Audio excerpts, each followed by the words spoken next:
నమస్తే. అనురాధరావు బాలల హక్కు సంఘం ప్రెసిడెంట్. మన ముందున్న పెద్ద సమస్యలలో ఈ సిగరెట్స్, తర్వాత పబ్జీ గేమ్ ఒకటి. ముఖ్యంగా టీనేజ్ పిల్లలు.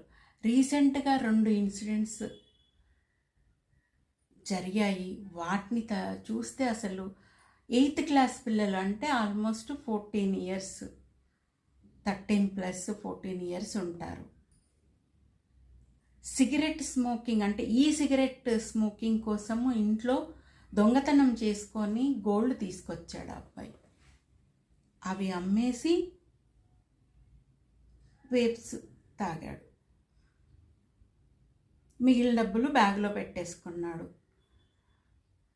ఇంకో ఇన్సిడెంట్లో పబ్జీ గేమ్కి అలవాటు పడి పబ్జీ గేమ్లో ₹1,00,000 దాకా తండ్రి ఫోన్ నుంచే ఆ గేమ్ ఆడి ₹1,00,000 తండ్రి అకౌంట్లో నుంచే యూజ్ చేసుకొని ఎవరో హ్యాక్ చేస్తే తన గేమ్ని అవి విడిపించుకోవడానికి మళ్ళీ ఇంట్లో దొంగతనం చేశాడు. అంటే ఆల్రెడీ తండ్రికి చెప్పకుండా ₹1,00,000 యూజ్ చేసుకున్నాడు. బాగా అనిపించింది ఏమేమి తీసుకున్నాడో దాంట్లో. తండ్రి మరి ఆ మాత్రం చూసుకోలేడా?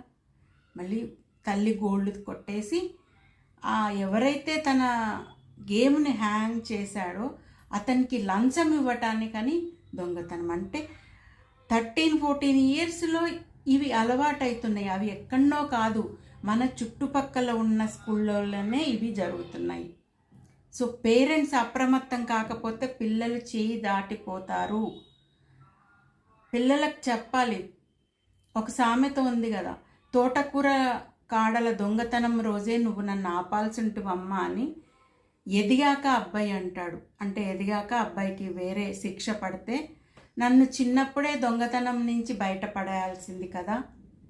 అంటే ఇక్కడ ఏంటి, తల్లి తండ్రి 2 కళ్ళతో కాదు, 4 కళ్ళతో 24 గంటలు కాదు, 365 రోజులు 24/7 అబ్జర్వ్ చేయాలి. పేరెంట్స్ అబ్జర్వ్ చేయాలి. ఏం చేస్తున్నారు, ఫోన్ తీసుకుంటే ఏం ఆడుతున్నారు, వాళ్ళు ఆ యాప్ అంటే డిలీట్ కొట్టినట్లయితే మీరు హిస్టరీకి వెళ్ళి చూడండి. ఏం ఆట ఆడాడు, ఏం చూశాడు, ఏం కొన్నాడు, దాంట్లో ఏంటి అన్నది మీ అకౌంట్లు చెక్ చేసుకోండి. ఎందుకంటే పిల్లలకు అకౌంట్లు ఇచ్చేస్తున్నారు మీరు. అన్నీ ఇచ్చేసేసరికి వాళ్లకు మొత్తం చేతిలో ఫ్రీడమ్ వచ్చేసింది అన్న ఫీలింగ్లో ఇన్నింటికి పాల్పడుతున్నారు. రేపు ఇంకా 2 ఇయర్స్ తర్వాత వాళ్ళ పరిస్థితి ఏంటి? మీరు బాగు చేయగలుగుతారా? పబ్జీ గేమ్ ఏంటి? ఆయుధాలతో ఒకళ్ళనొకళ్ళను పొడుచుకోవడం. అదే రియల్ లైఫ్లో చేయాలన్న థాట్ వాళ్ళకి ఏర్పడుతుంది అక్కడే, ఈ గేమ్ వల్లనే. ఒకప్పుడు బ్యాన్ చేశారు, మళ్ళీ ఏమైందో మళ్ళీ ఓపెన్ చేశారు. ఖచ్చితంగా ఇలాంటి గేములు బ్యాన్ చేయాలని ప్రభుత్వాన్ని బాలల హక్కుల సంఘం డిమాండ్ చేస్తుంది. ఎందుకంటే పిల్లలు చేయి దాటిపోతారు. దాంట్లో అంత మారణ ఆయుధాలతోటే ఆడాలి ఆ గేమ్. ప్రత్యర్థులను గన్లతో చంపేసుకోవాలి. సో రియల్ లైఫ్లో అలా చేయాలనుకుంటారు. అటు సిగరెట్ స్మోకింగ్కి వస్తే 2019లో ఒక చట్టం తీసుకొచ్చారు. ఎవరు ఎక్కడ ఈ సిగరెట్స్ కానీ ఎలాంటివి అమ్మినా కేసులని. మరి లోకల్ గల్లీ పిల్లలకి ఏ విధంగా ఈ వేప్స్ దొరుకుతున్నాయి, ఏ విధంగా ఈ సిగరెట్స్ దొరుకుతున్నాయి?